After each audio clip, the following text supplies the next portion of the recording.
Before we dive into today's episode, I have something truly special to share. Next September, I'll be leading an intimate women's retreat through the south of France and northern Italy, and you're invited. Picture this: mornings exploring the colorful markets of the French Riviera, afternoons sipping wine, and a hotel view with golden Mediterranean sunsets. Whether you love photography, food, or just want to reconnect with your playful creative self, this trip is designed for you. Spots are limited, so if all this sounds like your kind of adventure, please visit tourwithabsolutely.com and look for the tour France and Italy with Crystal. You can also send me a message or check out the show notes.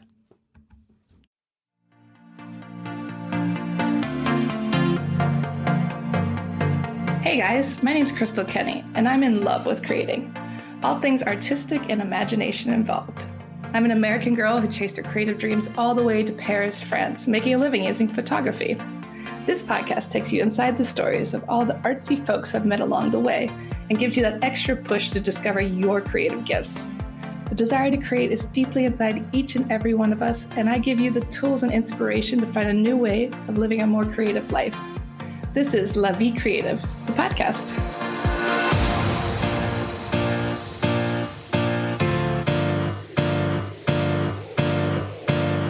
Today on the show, I interview author Chris Manby. Chris has written over 40 books, and today we talk about her new book, The Excitements. It follows two elderly women and their journey through World War II, going back in history and into the future. We learn all about her writing process and ways to inspire yours. So welcome to the show, Chris. How are you today? I'm good. Thank you very much. I've been looking forward to this immensely.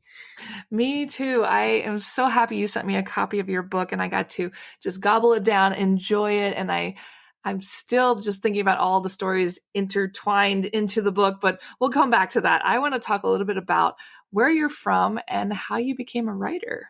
Okay. Well, I'm coming to you right now from my nephew's bedroom in the south of England because I'm dog sitting.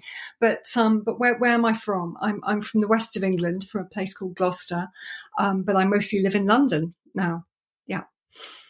And you started writing at a very young age. I was reading in your bio, and you had some teachers that kind of pushed you along the way. Talk a little bit about that.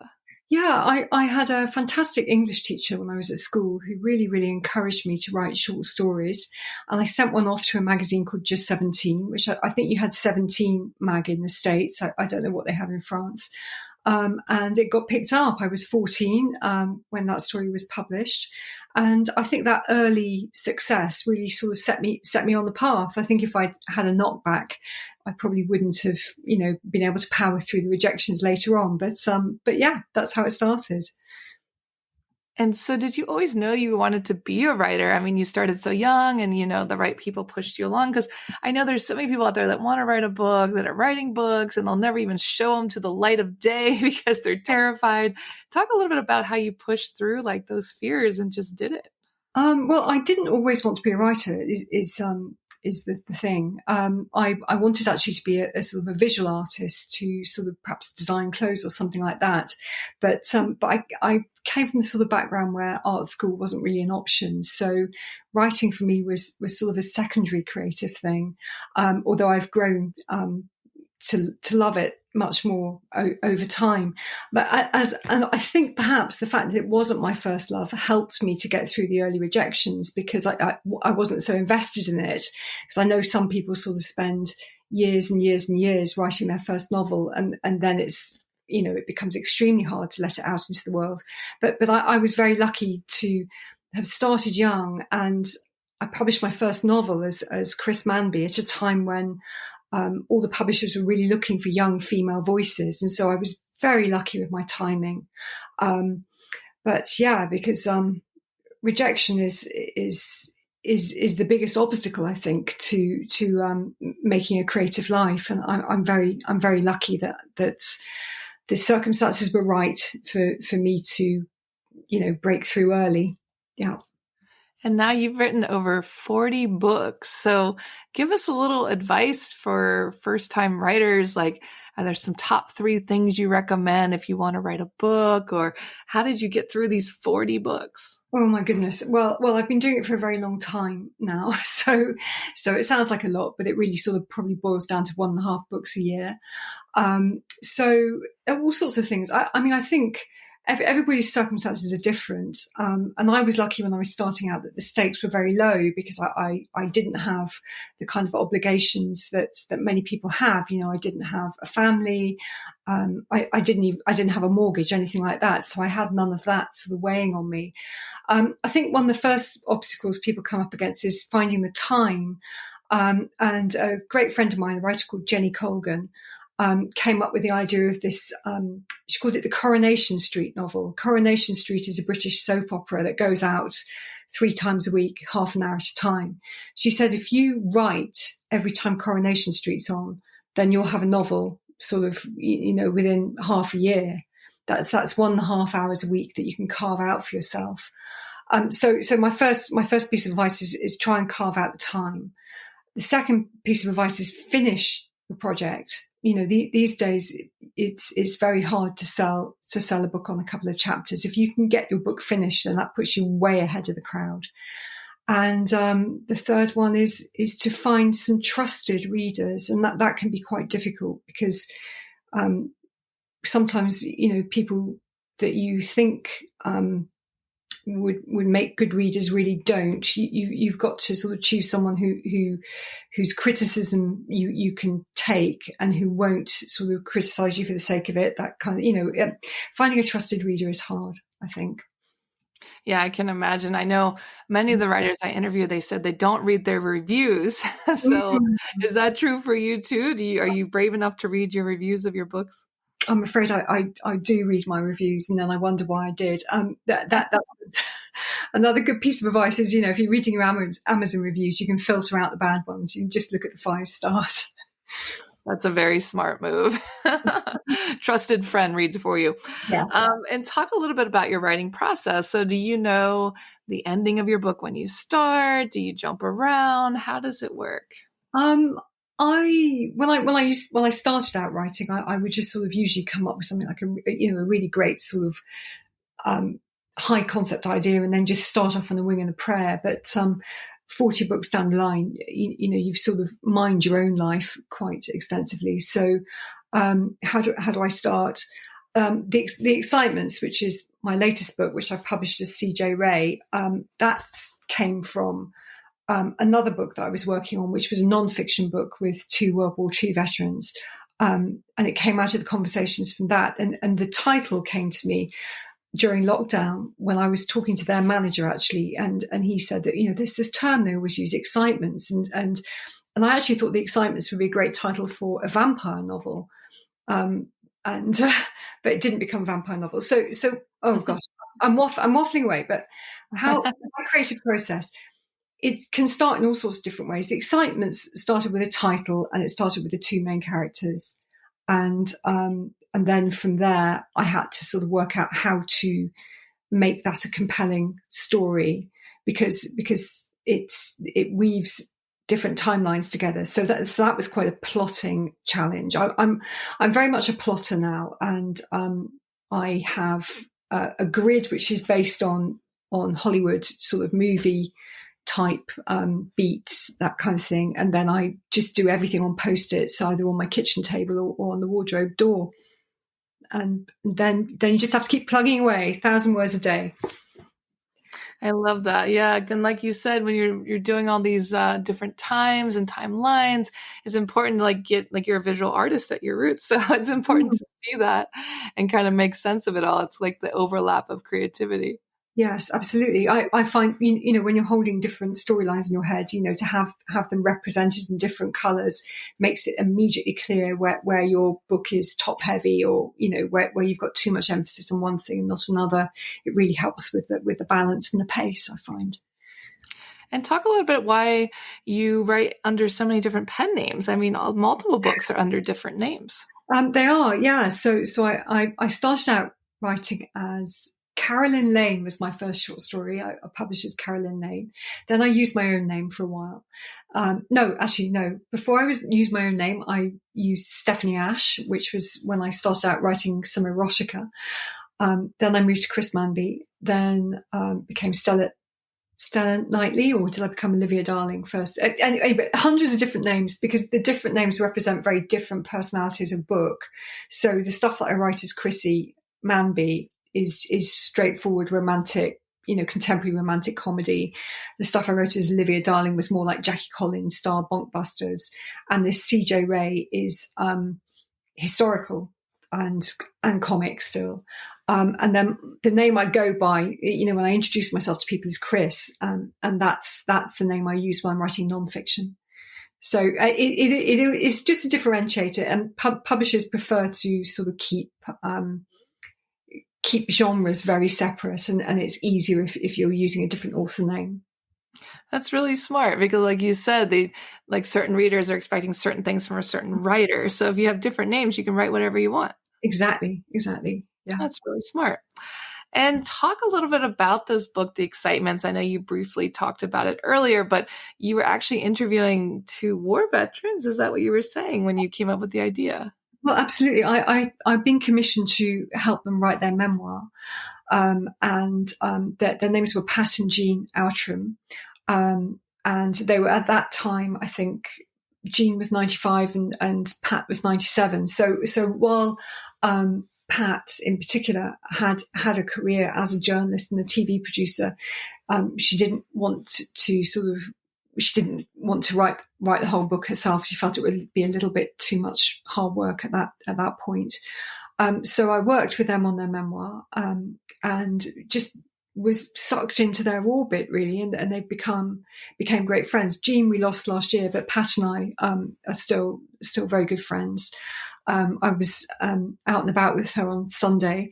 They were just so inspiring. It wasn't just their war stories that were inspiring. It was the fact that they were such vibrant women, in their 90s. And Jean, who was the little sister, she during the pandemic, she decided she would like to take up horse riding again. And so age 95, she got back on a horse for the first time in sort of 30 years.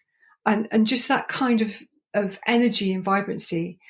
For me, not having had many great elderly female role models growing up, it was just a revelation. I just wanted to celebrate them as they are, as 90-somethings, as well as writing about their war years as well, which was such a small part of their life in a funny way. Yeah, that's so fascinating that at 95, she's taking up horseback riding. Yeah. I'd be too scared to do it in my 30s. I'm like, horses can kick you right off. Exactly. No, she was just brilliant. She smoked roll-ups, But I mean, another great inspiration was my friend Christian Lamb. She was in the Women's Royal Navy in World War II as well. She's about to turn 104, and last year for her 103rd birthday, she went up in a World War II plane, just her and the pilot. She just, climbed into this Mars Magister and went flying. And she said, before it took off, she goes, "Well, I've got to die at some point." We were all worrying about when she would crash. These women are fearless. They're amazing. Yeah. So talk about how writing that book turned into The Excitements. Like, you got so many great stories out of them. You thought, oh, there's another book here. Well, I thought, it was Jean in particular. She, during World War II, had been in the Fanny, which is the First Aid Nursing Yeomanry, and she'd been seconded to the SOE, which is the Special Operations Executive, which was the intelligence agency, or one of the intelligence agencies in World War II. And she had so many stories that I found really interesting, but I also had a sense that there were stories that weren't going to make it into the nonfiction book. She was still very much sort of bound, considered herself bound by the Official Secrets Act. And every time she and I met up, I would say to her, "Come on, Jean, this is your chance to go on record about your career as a spy." And she would say to me, "Good luck with that, dear." And, she would never, she would always tease me about it. And at one point we actually sort of set up a mock SOE interrogation in her kitchen when we were working on the book together. That's I thought so fun. Yeah, I thought there's stuff she's not telling me. There's stuff she's not telling me, and she was always sort of drip feeding me these little puzzles and things.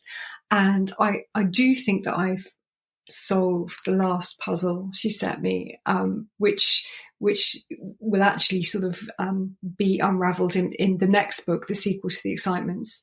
The very last time she and I were together before she passed away, she left me with a real riddle. But I think I've worked it out. I probably haven't. I love how she was still giving you riddles till the very end. I mean, what a smart woman. Absolutely. She was just incredible. I really, really miss her. Yeah. And talk about the most difficult part of writing this book, other than all the riddles, it sounds like. Well, the most difficult part of writing The Excitements, because it talks so much about the women who were embedded with the resistance in France. The SOE trained the agents like Odette Hallows and Violette Szabo and Noor Inayat Khan, who were sent behind enemy lines, and to sort of carry messages, gather intelligence, that kind of thing. I was very, very conscious that The Excitements is a comedy, but I still wanted to make sure that I really, really respected their work and their memory. So that became a point of honour for me to make sure that I got that part of history right. And I mean, what spectacularly brave women they were, and I really, really wanted that to come over in the book. I hope I've got it right. I definitely felt that way, and it was so hard to put down because you're following so many different stories and timelines, and it's like bringing it all together, kind of like continuing that riddle that you were talking about. Mm-hmm. It's fun to see how it all weaves together. And obviously you did a lot of research while, writing this book. Talk about some of the things you learned that really surprised you during that time. Oh gosh, things that really surprised me. I suppose until I started, well, it was really when I started working with Pat and Jean, I hadn't realised, I suppose it hadn't really dawned on me how young these women were when they went off to certain death, some of them, these women with the SOE. And that really, really struck me. And that struck me again, actually, recently in Normandy. I went with Pat and Christian Lamb, and these two veterans, to Normandy in May, and walking around those military cemeteries, it really struck me how young many of the combatants were, and how many people, with their whole lives ahead of them, gave so much. But in terms of things I learned, I just feel I've had a real immersion in history, which I wish I'd had so much earlier in my life. I can't believe that I would go to Paris and not be aware of where so much horror happened, and reading about the Vel d'Hiv, I hope I'm saying that right. The awful day in Paris when the Jewish people of Paris, some of them given up by their neighbours, were rounded up and taken to the velodrome before they were taken to the concentration camps. I mean, I can't believe that I didn't know about that. I really can't believe that I didn't, that name wasn't already in my lexicon, Mm-hmm. Yeah, I didn't learn about that until coming here too, and I actually have another podcast where we talk about history in France, and I didn't know anything until we did that show, and it's such a dark part of history that a lot of people don't know about. Yeah, absolutely. Yeah. Talk about some of your favorite stories that you learned, some of the uplifting parts, like one of your favorite stories that you learned from these two brave women. Oh gosh. Well, I was lucky enough with Pat and Jean to be going with them through their diaries from the the early war years, not from when they were serving, because they weren't allowed to keep diaries when they were serving. That was sort of because they signed the Official Secrets Act. They didn't keep diaries about their work life in case it fell into the wrong hands. But just the tremendous things that I remember Pat and Jean telling me that when war was declared, their father went off. He was a reserve soldier, so he went back to his regiment, their grandfather, who lived with them at the house, insisted on everybody in the house having these constant military drills where he would get them all out into the garden practicing shooting. And Pat actually became quite a crack shot. And when she was in the Women's Royal Navy, she learned how to sort of strip down a Sten gun. And she, at 100 years old, 101 she is now. She says, I'm the only respectable old lady in Chiswick who knows how to operate a Sten gun. But there's so many stories. And the beginning of the Excitements is set in a cafe called Peter Jones, which is just a legendary place in London. And I would urge anybody who comes to visit London to go to the top floor cafe in Peter Jones. And that, to me, is somehow it's out of time, and you could almost be stepping back into 1940s in a funny way, although it is in a 40s building, but it has that vibe. I love that. It's so fascinating. And I feel like it would be really hard to pick, one story, because they were just like this treasure chest of information that they can even still remember, considering they couldn't even keep journals during that time. Yeah. And what do you hope people walk away with from this book? Is there a certain hope that they gain some kind of information, some kind of feeling from this book? Well, I really hope that ultimately it's entertaining. I mean, ultimately it is supposed to be a comedy. And I also really hope that it will make people look at the older generation again and sort of reconsider them and sort of, for me it's been really so enriching to have a friendship that I'm half Pat's age, and she's 101, I'm 52, so it's not a bit more than half, but to realize that we have so much in common, and that the human experience hasn't changed from the 1930s, 1940s. Teenagers then had the same sort of preoccupations and desires that teenagers have now, and and we're so quick to write people off once they pass a certain age. And so I hope the Excitements will sort of make you look again at your older neighbour and wonder, what life they've led, what they might be able to teach you. Yeah, I think that's really beautiful. And I know it depends on the country too, because certain countries, they look up to the elderly, and other countries we just kind of cast them aside and, we're not interested in them. So, everyone has a story, and we have a lot to learn from each other. And talk a little bit about some of the creative resources that have helped you on your writing journey. Like, are there any places that you go or things that you do that really help your creativity get going? Oh my goodness, yes. So in terms of just day to day helping my creativity get going, it's probably Instagram. Sounds unlikely, but I love it's the visual thing again. I love pictures. There are some accounts I follow that post vintage photographs, and I find those really, really interesting and useful, and usually sort of, spark off a bit of a search, going down the rabbit hole, thinking, oh, who was that film star in the 1930s? What became of them? That kind of thing. In terms of, this is perhaps more relevant for listeners in the UK, but there's a fantastic, well, anyone can go there, a fantastic foundation called the Arvon Foundation in the UK, which was, it started off as a poetry foundation exclusively, but they run retreats, tutored retreats, and they have 3 campuses in the UK, and one of them is Ted Hughes' old house up in Yorkshire.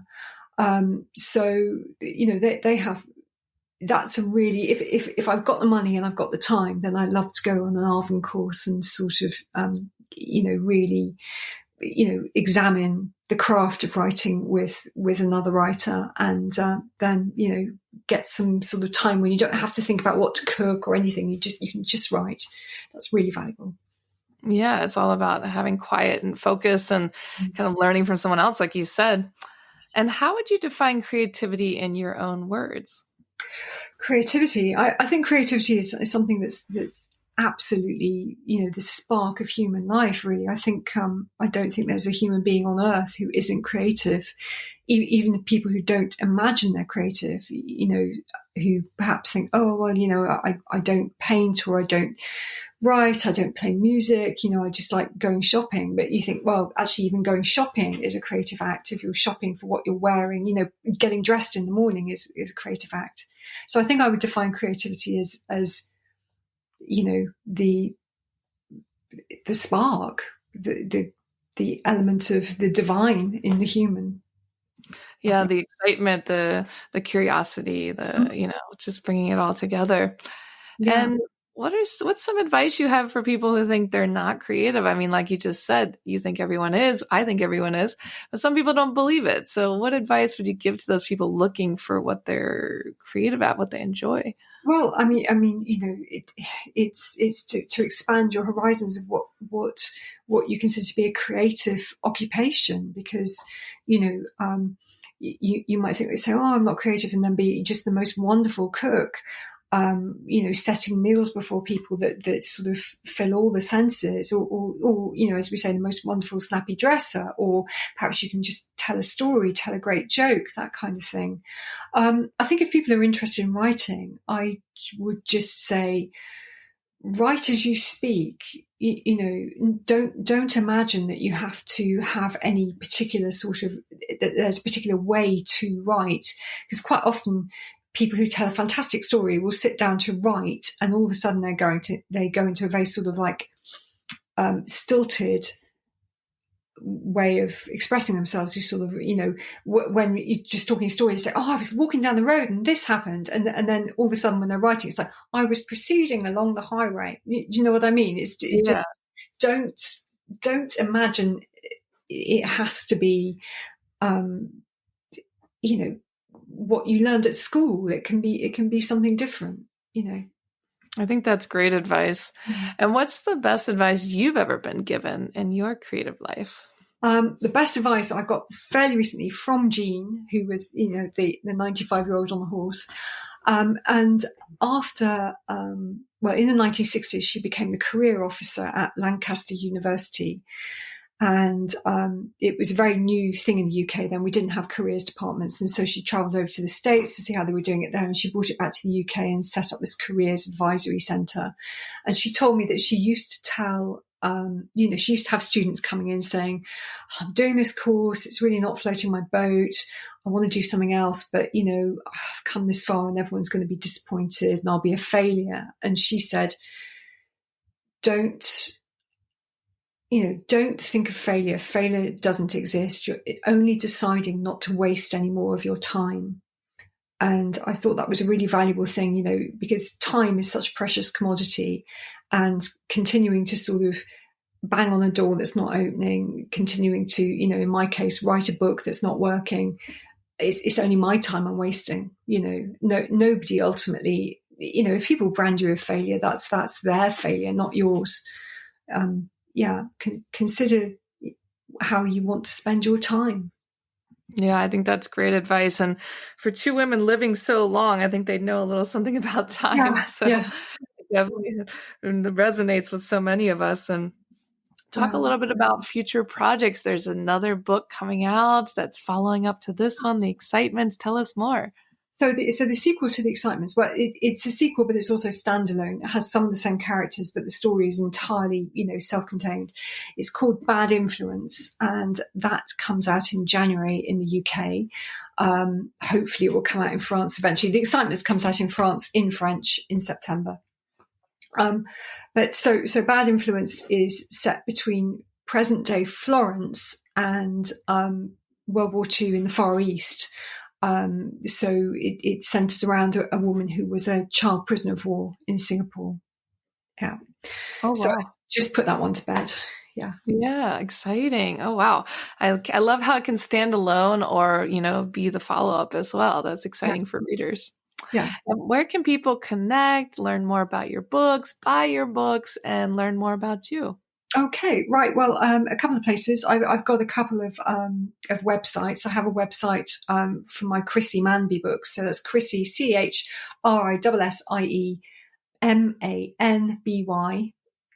So I have a website there. And for the excitements, I have a website under author CJ Ray, and that's Ray, WRAY .com. And so you can find me there, or you can find me on Instagram as CJ Ray or Chrissy Manby. I'm on Twitter, which isn't Twitter anymore, and on Facebook. And yeah, please get in touch. Lovely. Well, we'll put all of that in the show notes. And guys, go check it out. The Excitements. It's a fantastic book. And thank you so much for chatting with us today. Thank you very much for having me. It's been great fun. Thanks so much for tuning in to La Vie Creative. You can find more information on MissParisPhoto.com. And if you enjoyed this show, please feel free to share and spread the word for all my creative guests. We have the power to help them to keep doing what they love. See you next time.